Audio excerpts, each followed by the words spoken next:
A Bíblia é um livro repleto de histórias fascinantes e lições valiosas. Menciona 2 reis que foram transformados de maneira surpreendente. O primeiro deles é Nabucodonosor, um monarca que experimentou uma metamorfose extraordinária, passando de rei a animal. A palavra maldição aparece quase 200 vezes na Bíblia, indicando sua relevância e importância nos textos sagrados.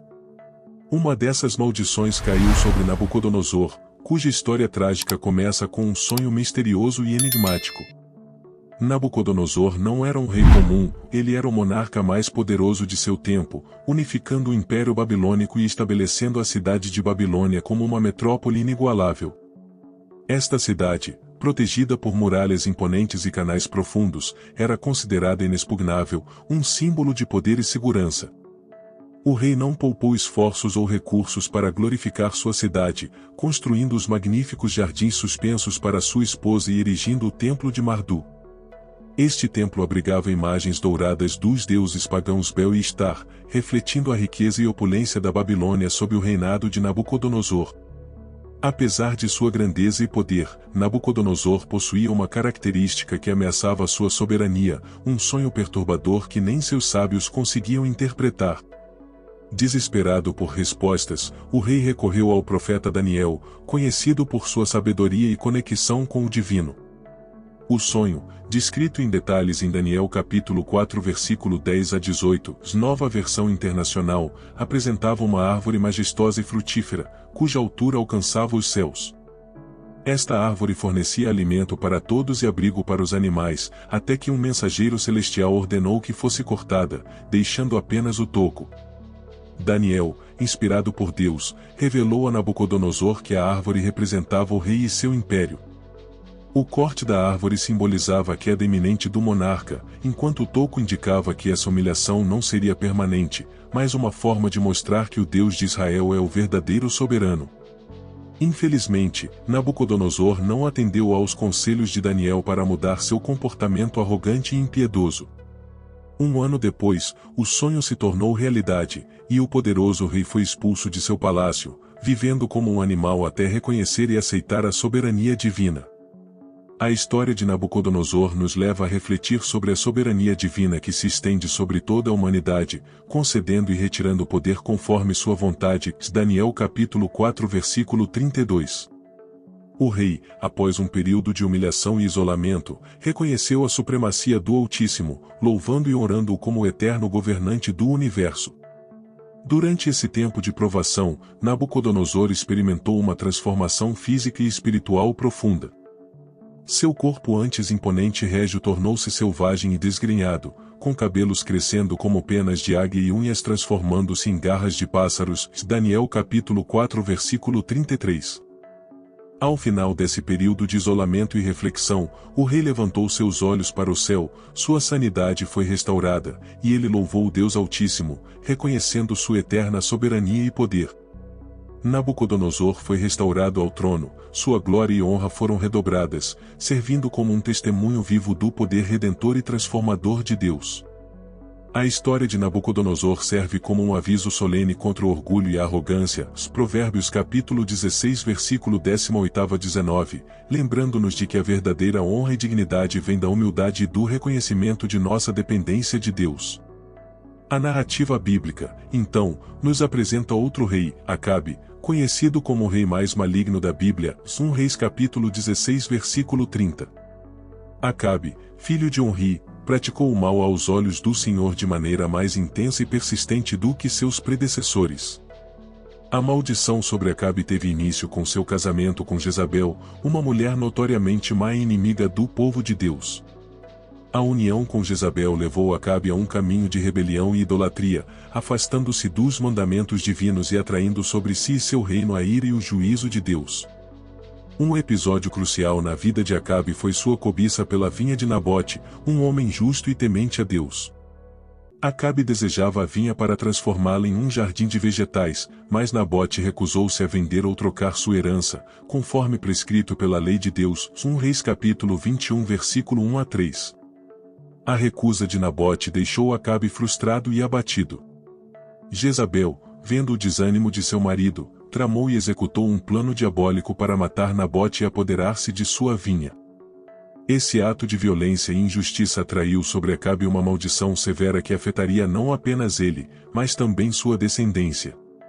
A história de Nabote, um homem justo e fiel, é um episódio sombrio e instrutivo sobre a ganância e a maldade que podem residir nos corações dos poderosos.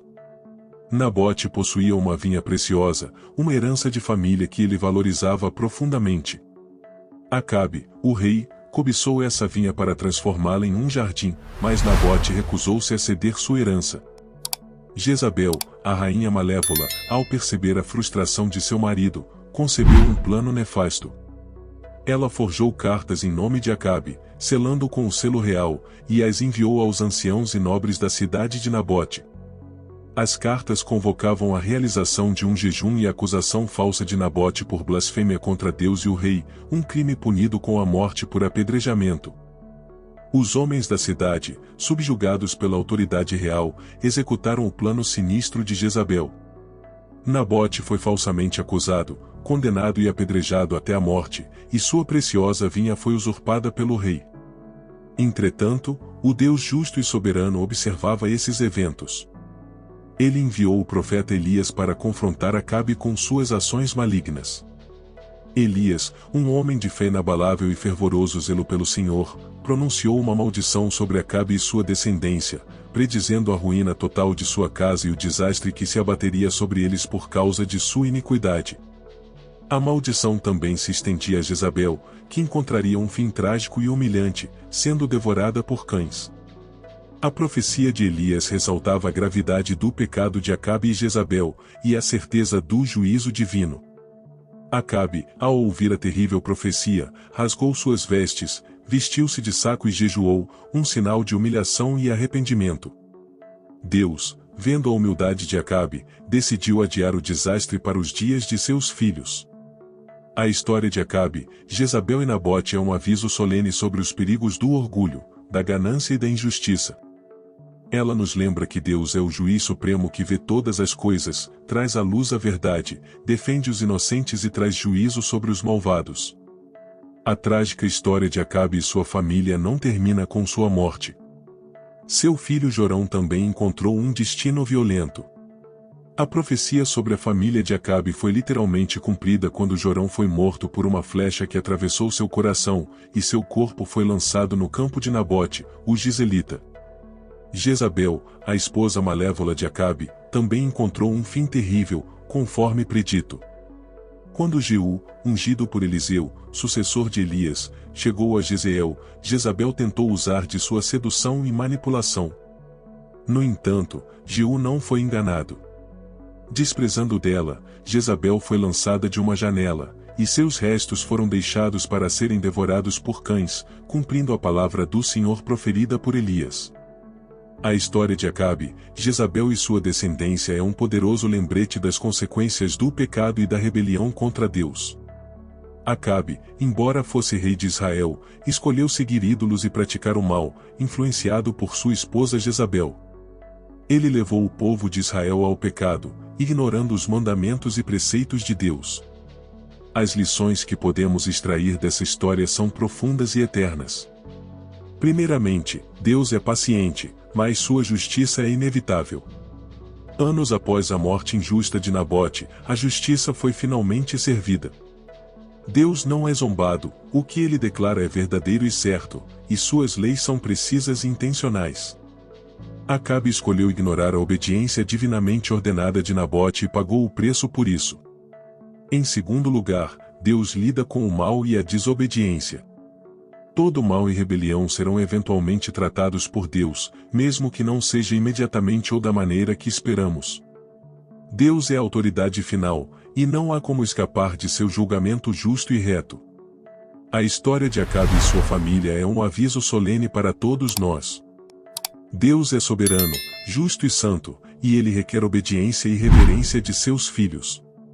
Aqueles que escolhem seguir o caminho da rebelião e do pecado, como Acabe e Jezabel, enfrentarão as terríveis consequências de sua iniquidade.